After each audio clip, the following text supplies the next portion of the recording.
Between the 1st and the 12th centuries AD, extraordinary events happened in Africa. Events that transformed not just the history of the continent, but the history of the world.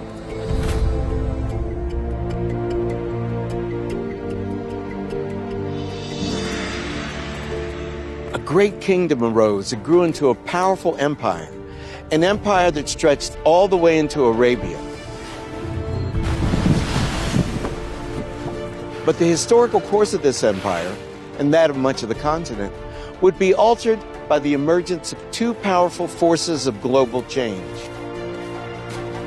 Christianity and Islam, both of which would have profound effects on the people of Africa. Offering new ways to worship God, these great religions also provided ambitious people the chance to increase power and influence, drawing the continent into clashes and bloody conflicts. Yet from their beginnings, these two world religions would be shaped by Africans, spiritually and institutionally. And both would deeply affect key aspects of African history for millennia to come.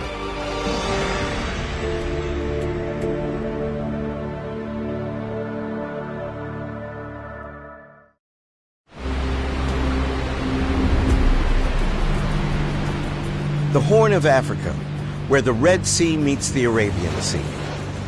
Here, a bridge of salt water connects the African continent with the Middle East.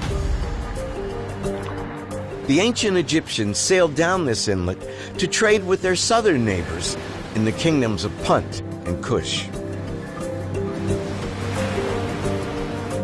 Greeks and Romans, Persians and Byzantines would follow, eager to acquire the luxury goods that had fired the imagination of Egyptian pharaohs. Africans and Europeans have been trading on the east coast of Africa for at least 2,000 years. This book, written in Greek in the 1st century AD and called The Periplus of the Erythraean Sea, describes a key African port on the Red Sea, and it's called Agilis.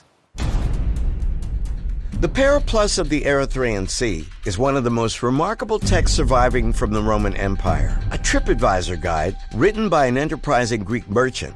It describes the ports and trading partners he encountered along the Red Sea. Agilis was the maritime gateway to an African kingdom that would become one of the most powerful in the ancient world, Aksum. The great Persian religious leader Mani described Aksum as one of the four great empires a peer with Rome, Persia, and China. At its height, it dominated the whole of the Horn of Africa and stretched across the Red Sea deep into southern Arabia. Imports flowed into Agilis: copper and bronze goods, silver, gold, olive oil, and wine, with ivory, rhinoceros horn, and even turtle shell going the other way. This control over Agilis makes Aksum rich, providing a gateway between the interior of Africa and ports on the Red Sea and the Indian Ocean. The Periplus includes a colorful account of one Aksumite king, Zakala, who reigned in the middle of the 1st century AD. His Greek trading partner describes him somewhat enviously as miserly in his ways, but otherwise upright. Aksum grew wealthy through stiff tariffs on trade through its port at Agilis, while inland, fertile soil nourished by 2 rainy seasons yielded bumper crops annually. In the center of the city of Aksum, once the capital of this stunning empire, stand some of the most remarkable monuments of the ancient world. These large vertical phallic symbols were erected in honor of the glory of the king. Under solid blocks of syenite, the king's body was laid to rest. This park is a memorial ground of a civilization. Over 100 stelae, erected between the 3rd and 4th centuries AD as grave markers for Aksum's elite. They're taller than any other monoliths crafted in the ancient world. I asked Dr. Abibal Gela to explain to me how architecture on this scale could have been created back then. About how in the world did they move this huge slab here from another place? They brought these stones from a distance of 5 kilometers to the west. As one big unit? As one big unit. This fragmented column, estimated to weigh 700 tons, is one of the largest single pieces of stone ever carved by sculptors. Scholars believe that it buckled as it was being erected. The carving process, they definitely used chiseling. So they must have used iron chisels. So the artwork took place right where it would be erected. So the carving might have taken probably 10 years, 9 years. 10 years? Yeah. How long did it take to move it from the quarry? Probably they can drag it a distance of 10 yards or 15 yards a day. That might have also taken them about 3 years. Do we know for whom this stela was created? We don't know certainly, but if we see fragmentary historical sources and then some evidences from archaeological excavations that are made at different times in this area, this stele seems to be made for Al-Amida. Al-Amida the first. And when did he live? The second half of the 3rd century. King Al-Amida, also known as Usanus, ruled during the golden age of Aksum. Gold coins embossed with his face and name and inscribed in Greek were recently unearthed in India, 2,000 miles away. We think that Usanus' son, Izana, who would become one of the most famous kings of Aksum, was memorialized by the other great stelae on this site. A network of chambers lie buried beneath these towers. Ababa, this is amazing. Look at those shafts of light. Yeah. Now, what was in the chambers on the right as opposed to the chambers on the left? These are tombs of kings. So on this side, they deposit the body of the king, and then on this side, they deposit the valuables of the kings. Not like in Egyptian pyramids when they would bury the king with his possessions. Here they put the possessions here and the body there. Yeah, the body and the possessions in different directions. 90% of ancient Aksum remains unexcavated beneath the city's modern buildings. But sculptural reliefs on the stelae are signs of its grandeur. As you look up the stelae, you see story after story of windows. There's even door frames with handles, which you could open if you had the right kind of power. This was a city of 20,000 people.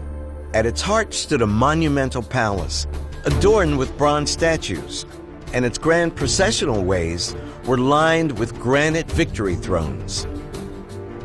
Aksum's power was founded on its wealth, and its wealth on the rich resources of its unique position on the Horn of Africa. But one of its many extraordinary resources was paramount: frankincense.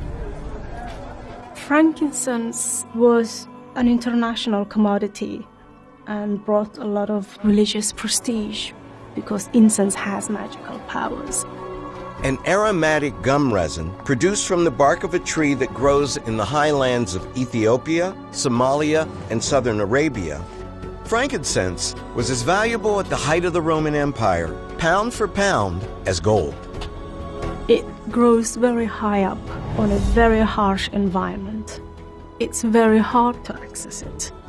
People almost go on a pilgrimage, if you like, to get this as a very sought-after commodity. This led to long-distance trade. By the 5th century AD, through expansive trade and war, Aksum had established itself as not just one of the great African empires, but one of the great empires of the entire ancient world. But the roots of this kingdom lie in an equally remarkable civilization that thrived in the Horn of Africa 1,000 years earlier. A civilization associated with one of the Old Testament's most iconic figures, the legendarily beautiful Queen of Sheba. 30 miles north of Aksum Dr. Iris Gerlach is excavating artifacts from an ancient royal palace in a city called Yeha. We are here at the main entrance of a palace which is 3,000 years old. You can see the rest of 6 pillars and the entrance of a 27-meter high building. So let's say one of the first skyscrapers of the world, at least here in East Africa. Yeha was the capital of the ancient kingdom of Damat, and this is thought to have been the luxurious palace of its rulers. We have here kind of, let's say, secret room. It's not excavated already totally, but at least the main door is closed more or less directly after the erection of the room. So maybe this room was used to store some values like gold or incense in this palace. The ruins suggest that Damat shared a culture with a neighboring kingdom called Saba, just across the Red Sea in southern Arabia. The building was erected in a South Arabian and a Sabaean style. That means they used a huge podium, a 6-meter high podium, where the walls were erected on. The walls are of rubble stones and wood, a wooden stone construction. This was the reason because they would like to erect a very high building, so the walls should not be too heavy. Known in English as Sheba, the kingdom is famous for its legendary queen. Iris Gerlach believes that Sabaeans brought their culture here from across the sea. Some group of Sabaeans, they came to this area and they erected this kind of palace, 800 BC. They settled here, had a kind of community with a lot of sites, and Yeha is the capital of this community. While some scholars see Yeha as an offshoot of Saba, others argue that Damat's kings actually hired or imported Sabaean architects to build their palaces, and in fact, ruled Saba at the time. For centuries, these kingdoms had a symbiotic relationship, sharing religious beliefs and culture. Near the palace stands one of the oldest stone structures in Africa, the Great Temple of the Moon. Built in the 5th century BC, about the same time as the Parthenon in ancient Greece, it's the most enduring testimony we have of pre-Christian beliefs in the Horn of Africa. We know a little bit about what happened in the Temple of Yeha because of fragments of altars and inscriptions that archaeologists have found in the temple. These include small basins with carved out tops that we believe incense was burned in, as well as stylized carvings of ibexes, which are a kind of horned animal. These engravings of the crescent moon, carved in stone, are symbols of the god Almaka. The main inscription at the Temple of the Moon in Yeha does say it's dedicated to the god Almaka, who's the chief god of the kingdom of Saba in Yemen. So there obviously is a shared worship. Over time, the gods worshipped at Yeha migrated, becoming the gods worshipped in Aksum.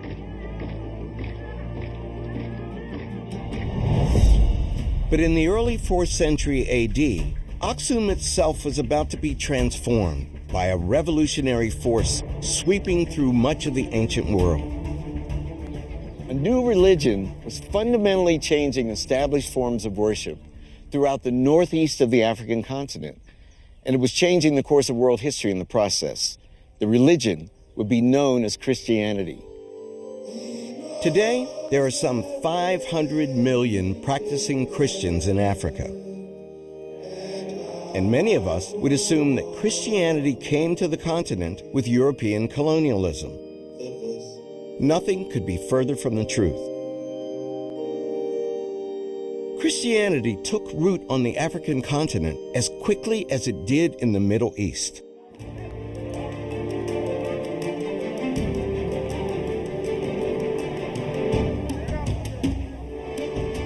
Many people associate Christianity in Africa with the arrival of the European missionaries in the 19th century. But here in the northeastern corner of Africa, Christianity is as ancient as it is anywhere in the world. Africa's in the foundations. Barely a decade after the time of Jesus, Christian communities had established themselves in Alexandria in northern Egypt. Alexandria was an economic focal point. It was bustling. A lot of the cultural and religious innovations lived in these towns like Alexandria rather than in Jerusalem. Christianity quickly gained a foothold in Africa, and many of its doctrines would be formulated here.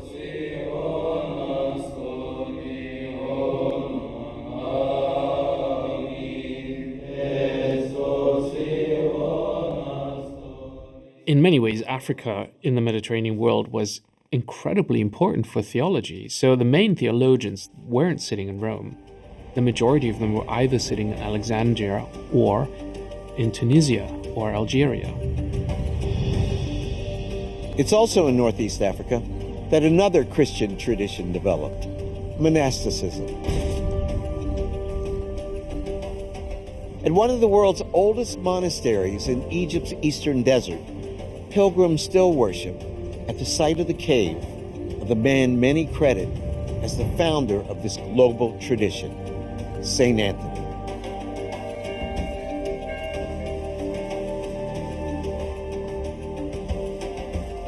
Egypt is the cradle of monasticism in many ways. The idea that you go into solitude and that you stay there and that you form your community around this experience, this is a very early development by these people who move in the desert. And it is sort of a movement that wants to recapture this early Christian life of feeding the poor, of being self-sufficient, of working to make that part of Christian life and not just this educated, learned, liturgical Christianity.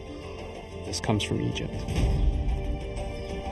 The monastery becomes a kind of wellspring for teaching, for thinking, for religious engagement, but also for holding and preserving the key tenets of the faith. By the beginning of the 4th century, the new faith had grown from a small persecuted sect to one of the most dominant religions within the Roman Empire. And now, in what is today Ethiopia, the powerful kingdom of Aksum itself was about to undergo a profound religious conversion.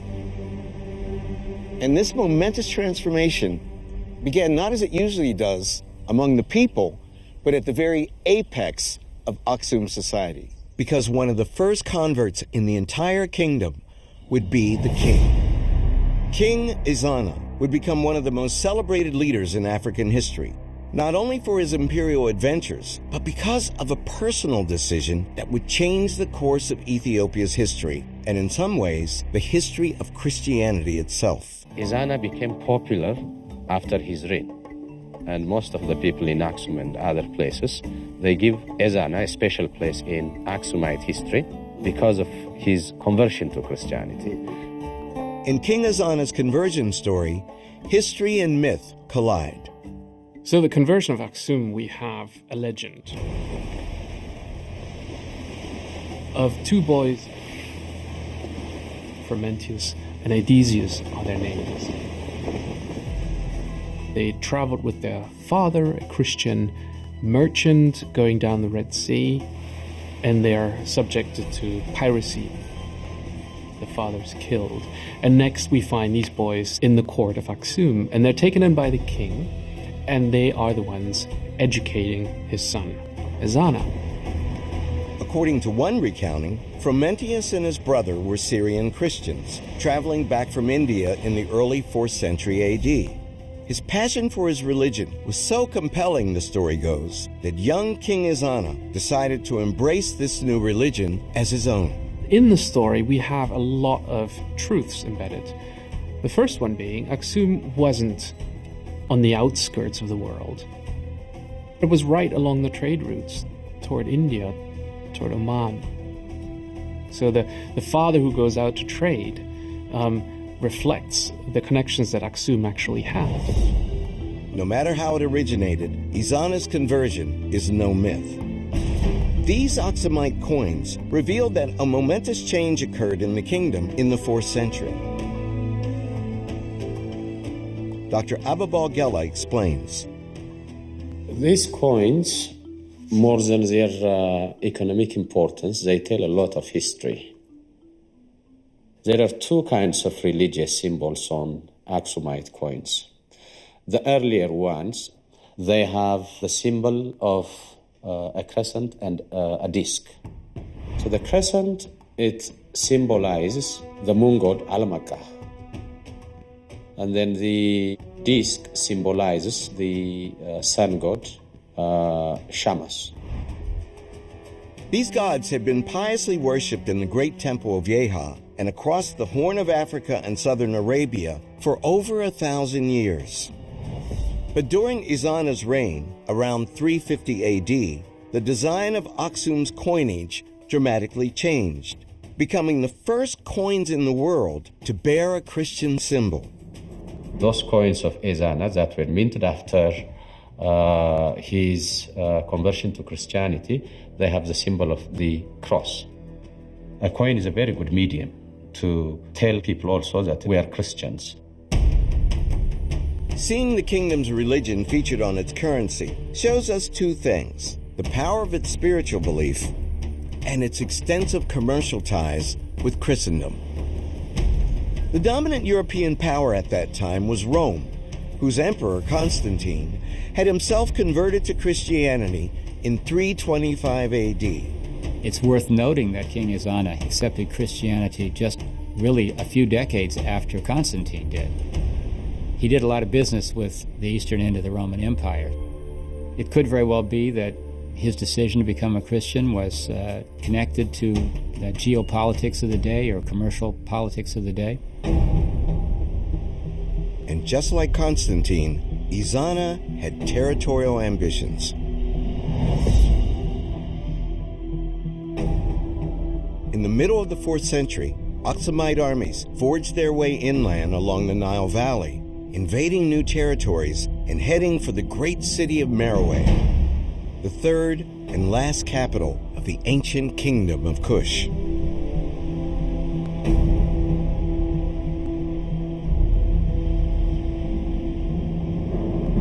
For hundreds of years, the kings and queens of Kush, from their capital at Meroe, had dominated the southern end of Nile Valley civilization. Rich from trade and sharing religious beliefs and culture with its millennia-old rival, Egypt.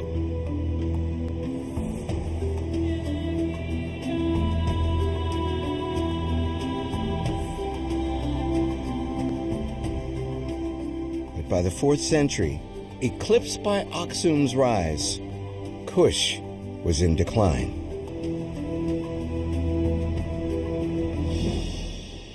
It started when Aksum appeared as a powerful kingdom. And because Meroe economy was based on trade along the Nile, to control all trade and all the route coming from Africa towards the Red Sea and the Mediterranean. And then Aksum appeared with its power, control these routes. An inscription on a throne uncovered at Meroe describes an assault on the city by King Ezana's conquering army. Now, in the remains of one of Meroe's temples, Mahmud Bashir believes he's found physical evidence of the violent destruction resulting from Aksum's attack. All the evidence shows that it's being destroyed and burned. All the statues are smashed in a very small pieces. So we have a real evidence for like something happened there. Like people came, they destroyed and everything with the attack of Ezana. Aksum conquers Meroe. King Ezana, who by this time is Christian. That's what I believe. Ezana died around 360 AD. Over the next 150 years, the Aksumite Empire, extending from the Horn of Africa into southern Arabia, would become solidly Christian. In Nubia, the successor to Kush, it would take another century for Christianity to establish itself through peaceful means.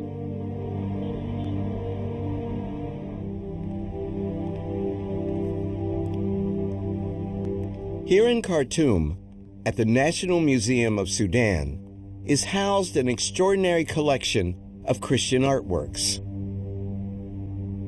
In the 6th century, Christian missionaries from Constantinople traveled up the Nile and began the conversion of the 3 Nubian kingdoms that had arisen after the fall of Kush.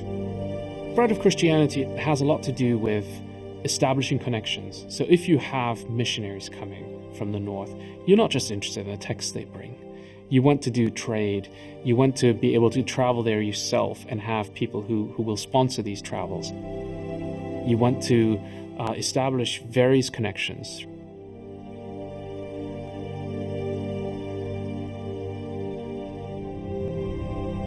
The people of Nubia readily embraced the new faith, and within a generation had created a vibrant and distinctly Nubian Christian culture. Christianity thrived in the 3 Nubian kingdoms for almost 1,000 years. Dozens of these beautiful Christian murals have survived. This one depicts the Virgin Mary and the baby Jesus protecting the queen, whose name was Martha. Curiously, Queen Martha is depicted as a brown woman, while Mary and Jesus are white. Little was known of this medieval Christian civilization until archaeologists made an extraordinary discovery.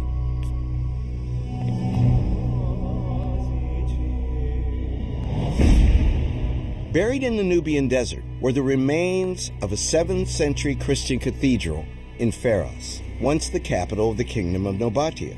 The cathedral is now submerged under the floodwaters of Lake Nasser, but this series of exquisite frescoes, created during the earliest era of Christian Nubia, was saved. This find of these frescoes and the churches in Pharos is significant because it's the only extant art that we really have from this early Nubian Christianity.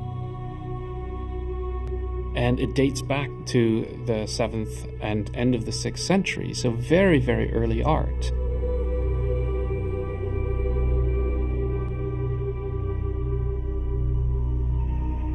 This nativity scene once covered the eastern wall at Pharos Cathedral. It shows the Virgin Mary in repose and crowned like a Nubian princess.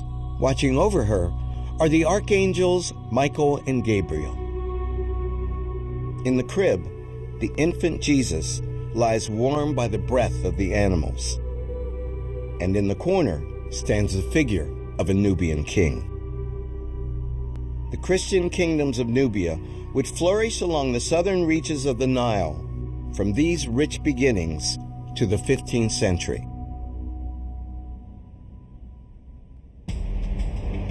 But just as Christianity was taking root in Nubia, a new religion, Islam, was about to transform the spiritual landscape of Africa.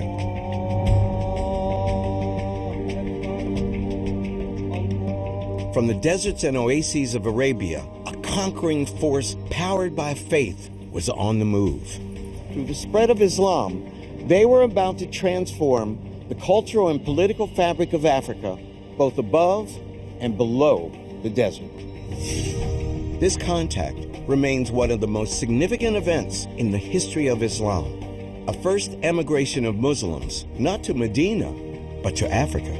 So here's Muhammad sending a part of his family and some friends to find refuge with the Christian king because he's under pressure in Mecca. They were received by the emperor in Aksum, and so you have a very close relationship very early on. And again, this goes to show how much of a regional hegemon Aksum was.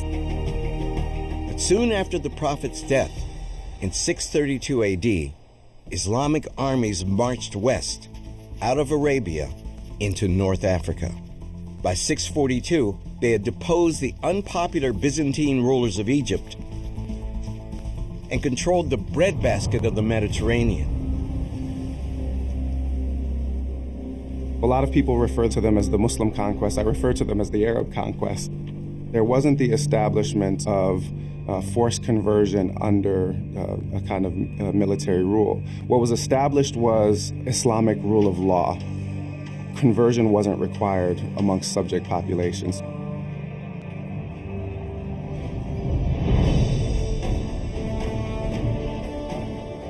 Islam comes to the African continent pretty early in places like the Horn of Africa. It goes into Egypt. In most places, it comes through trade. So you can't force anyone to believe in a religion. It's sort of people have to adopt it and make it their own. And that's really what happens with Islam in Africa. In the places that it truly takes root, it's through people's own initiative and their own valuing of this. What happens in North Africa is you have the establishment of a kind of Islamic political rule that isn't necessarily all that Islamic, from a religious standpoint, in important parts of its history, but is nonetheless, it's a rule by Muslims. From Egypt, Arab armies pushed west. By the beginning of the 8th century, they had taken control of all of the Christian provinces of Byzantium, across present-day Libya, Tunisia, Algeria, and Morocco. Then, in the year 711, from their base in Tangier, the armies looked north, towards a new frontier, Europe. At the mouth of the Mediterranean, 12,000 soldiers assembled, a vast invasion force from the African continent seeking to conquer a European kingdom. Their leader, a warrior and brilliant military strategist, would become a legend. His name was Tariq ibn Ziyad. It said he was born a slave, but rose to become a fierce fighter and general. So impressive were his military feats in helping to capture the North African city of Tangier that he was made its governor. But Tariq wasn't an Arab. Tariq was a Berber. The people known as Berbers are actually calling themselves in their own language Imazian. It was the Romans who actually coined the word Berbers. It started becoming a kind of a derogatory reference to those people amongst the Berber communities who would not want to indulge with the Romans into doing business and being liable to them. The Berber people have inhabited North Africa, from present-day Morocco in the west to Tunisia in the east, from at least the 3rd millennium BC. During the centuries of Roman and Byzantine rule, many Berbers migrated away from the rich coastal cities. Inland, they resisted foreign colonial rule, preserving, over centuries, their own distinctive and diverse culture and traditions, deeply rooted in the mountains and fertile plains of North Africa. Berbers were tough fighters. Comes from the toughness of their life first. It's also the difficulties in which they lived. The fact that they had actually to fight to live made them actually excellent warriors. Though the Berbers made a strong stand, one by one, their chiefdoms fell to the Arab conquerors. By the time Tariq gathered his army in Tangier, thousands of Berbers had not only converted to Islam, they had also joined its sweeping armies. There's a long history of African conquests of southern Europe, especially Iberia. We can see Berbers playing a particular role side by side with Arabs as well. On the 29th of April, in the year 711, Tariq's force set off from Tangier. Just 9 miles separate Africa and Europe at the mouth of the Mediterranean. And on a fine day from Tangiers, you can even see the place where Tariq's army landed. A great rock that marks the southernmost tip of the Iberian Peninsula and the site of a legendary African victory. It was named Jebel Tariq after the conquering general. We know it in English today as the Rock of Gibraltar. From Gibraltar, Tariq advanced onto the Iberian Peninsula at the head of a phalanx 5,000 strong. One of his soldiers is said to have asked him, "Sir, when shall we return?" He answered, "We haven't come here to return. Either we shall conquer and establish ourselves, or we shall perish." Reinforced by some 18,000 Berber and Arab soldiers, the Muslim armies of North Africa, within a year, had conquered most of present-day Spain and established outposts as far as southern France. Recalled to Damascus, Tariq would be dead within 10 years.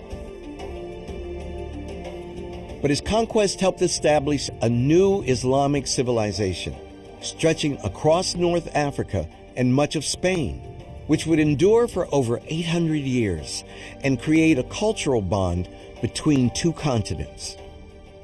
So instead of seeing them as we do now as the break between Europe and Africa, during this period, they were a bridge between two very interconnected areas where people traveled backwards and forwards as soldiers, as political advisors, as craftsmen, architects, scholars. So the enormous amount of movement between the two sides of the Straits of Gibraltar. The spread of Islam across North Africa and the Middle East had profound effects on other parts of Africa. Trade to the east that had once passed through the Red Sea now shifted north toward the new Islamic centers of power in Damascus, Baghdad, and the Persian Gulf. Christian Aksum became isolated and vulnerable to attack. Particularly vulnerable was the port of Adulis, the kingdom's economic lifeline. With the rise of Islam, they locked their eyes on Adulis because of its economic importance. They invaded Adulis, and then Adulis was totally burned and destroyed in 7 autumn. Beginning from that time, Aksum started a long period of decline.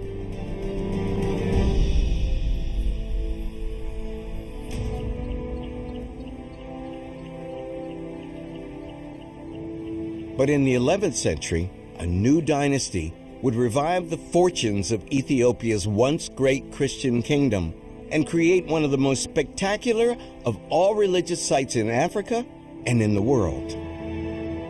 Lalibela, 12 extraordinary churches carved out of the living rock in the Ethiopian highlands. One of the most extraordinary architectural achievements that the world has ever seen.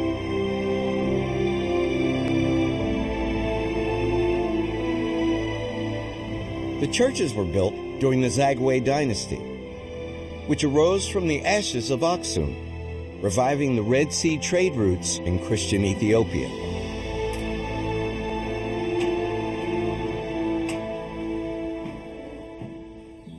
Built before many of the great cathedrals of Europe, they are an astonishing feat of construction, design, and imagination. Being able to see this church buried in this block of stone, it's a bit like Michelangelo seeing David buried in that block of marble.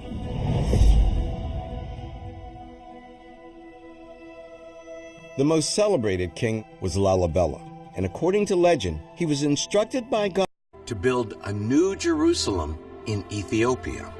According to the saint's biography of King Lalibela, it was said that he had a vision. And during that vision, he made a pact with God. God told him that if you build these churches I'm showing you, I will make you king. Angels were said to have transmitted the plans to him and to have assisted him night and day as he dug for 24 years to build all of these churches. Lalibela is one of the very few Ethiopian kings who was ever made a saint. King Lalibela built these extraordinary cathedrals. They had literature, they had all sorts of things that were happening during that period, so it was clearly a very vibrant time. Carved in the shape of a cross, the Church of St. George is the most celebrated of all the magnificent buildings in Lalibela's sacred complex. But deeper within this complex is a church that contains replicas of the tombs of Christ and Adam, and is considered the holiest part of Lalibela. It's the Church of Beta Golgotha. Historian Solomon Getene is an expert on the history of the churches. Broken Church of Lalibela. See? Look at here. Of course. Oh, look at the altar.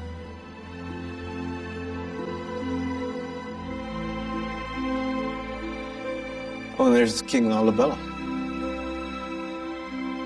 And Holy Virgin Mary. When they painted, they make the head is big, the eye also is big, in order to show the excellence of the brain. And he had insight. Exactly. Inside here, Saint Lalibela also is buried. So it's the body of the king. Exactly, but it's in the holies of holy, so it's not allowed.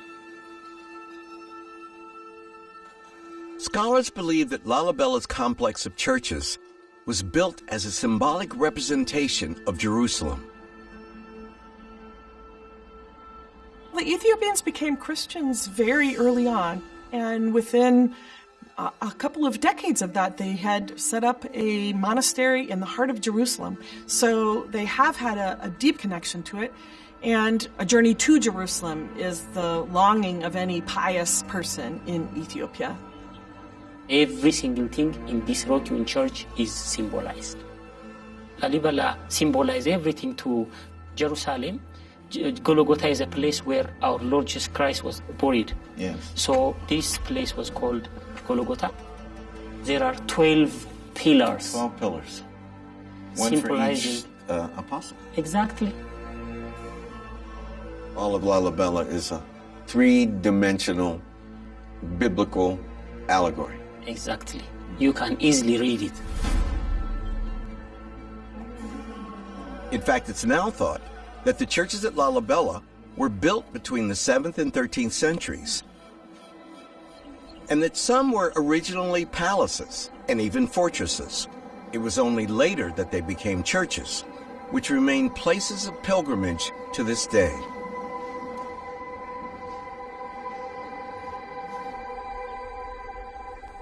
These are not buildings in the sense that you take bricks or stones and put them one on top of the other. These are massive sculptures that have been carved out of living rock. Lalibela is like no other place on earth.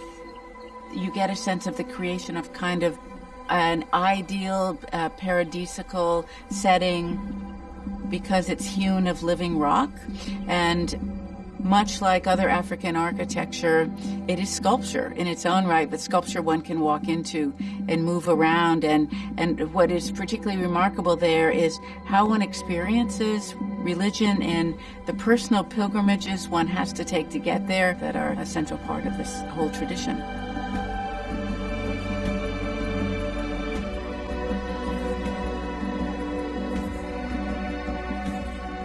"12 churches carved out of the ground, each structure unique, each ingeniously designed, and each chiseled by skilled artisans from a master plan." The churches of Lalibela stand as more than just a symbolic Jerusalem on Ethiopian soil. This was a new Jerusalem in Africa. 120 miles from Lalibela sits a sacred site that binds the Old Testament to the heart of Ethiopia's story. Lake Tana in the Ethiopian highlands, the source of the Blue Nile, which for many conjures the sacred river Gihon that flowed out of the Garden of Eden. On its islands nestle 20 ancient monasteries, dating from the 8th to the 18th centuries, each one a paragon of Ethiopian art.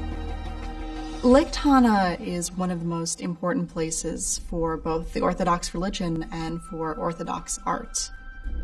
It's a location in which monasteries and churches were able to really flourish and to remain protected, even in moments of peril. In churches and monasteries such as these, the Ethiopian Orthodox Church developed its signature style of painting, still visible here today. There's that visual complexity, the kind of sensual power that these works offer that make you want to look very carefully.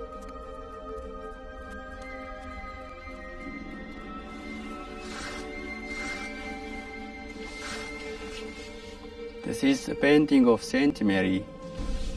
Mary is very important. She's the mother of Jesus Christ, like an intermediate between human and God. So we respect Mary. You see these enormous staring eyes. There's something about the one-on-one engagement between the figures depicted, both in the murals and the manuscripts, and a means to connect individually with the worshiper.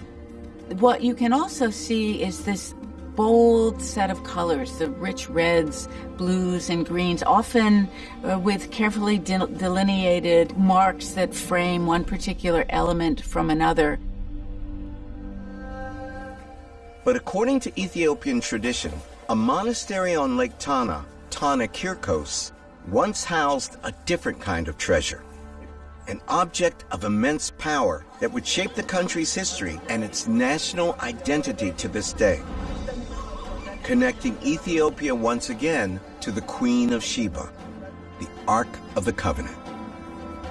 At least since the 10th century AD, Ethiopians have claimed that the original Ark, containing Moses' stone tablets inscribed with the Ten Commandments, has been housed in their country. According to the national epic, the Kebra Nagast, when the Queen of Sheba visited King Solomon in Jerusalem, they conceived a son, Menelik. Menelik, years later, returning from a visit to meet his father, brought the ark from the temple in Jerusalem to its new resting place. In 1270 AD, this powerful myth was used to justify a violent coup that brought a new dynasty to power in Ethiopia. When a ruling Zagwe king was overthrown by a rival, Yakuno Amlak, the new king drew on this mystical connection to the Bible to validate his claim. The new king claimed direct descent from King Solomon and the Queen of Sheba through their son, Menelik, who was born in Ethiopia after his mother's stay in Jerusalem. Menelik was the legendary founder of the Aksumite dynasty. By claiming this lineage, the king could argue that his seizure of the throne was actually a restoration of the true line of Ethiopian monarchs. The Solomonic dynasty, founded as an extension of this extraordinary lineage, descending from King Solomon and the Queen of Sheba, would rule Ethiopia for the next 700 years. They are claiming descent even from a holy family. Mm-hmm. Christ was born from David's family. So this made the dynasty more legitimate, more acceptable. The audacity is breathtaking to say, not only are we legitimate, but we are descended from King David through Solomon, fused bloodlines through our queen, our Aksumite queen, and beyond that, to God himself. To God himself. It's the ultimate genealogical chart.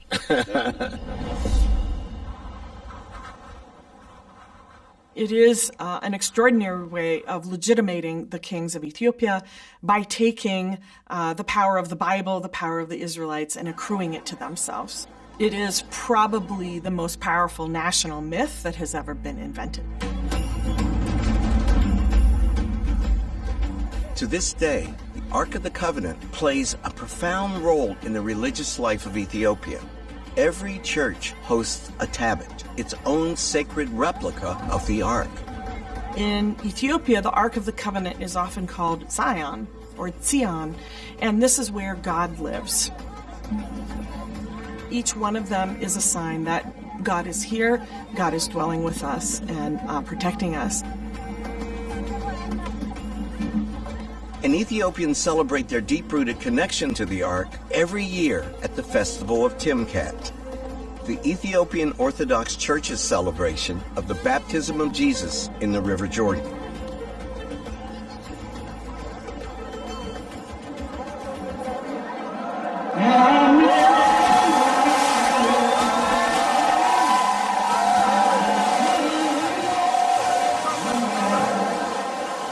Over centuries, the deep roots of Ethiopian Christianity and its unique traditions would be a powerful unifying force for the kingdom.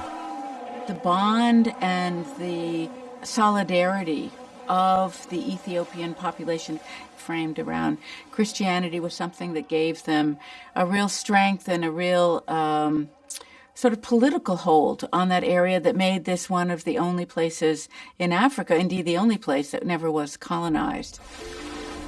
The whole sort of population of Ethiopia was able to come together to safeguard its traditions, and certainly Christianity plays an important role in that.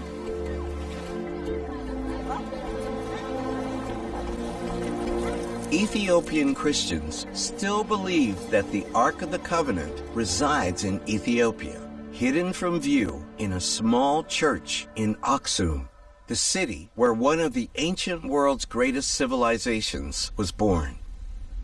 The myth of the king's descent from King Solomon and the Queen of Sheba, and the legendary presence of the Ark of the Covenant here at St. Mary's Church in Aksum are the cornerstones of the Ethiopian Orthodox Church. These stories assert Ethiopia's direct historical link to the wider Christian world, of course, but also the nation's special duty as guardian of the Christian faith.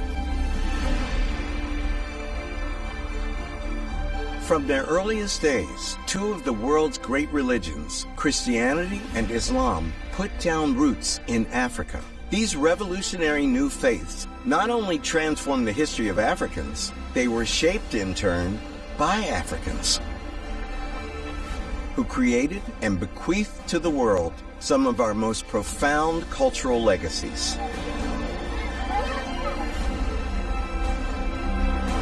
Assalamu alaikum. Connections forged by Christianity and Islam would lead not only to the exchange of beliefs and ideas, they would help lay the foundations of new networks of commerce and trade that would place Africa and its riches at the heart of the medieval world.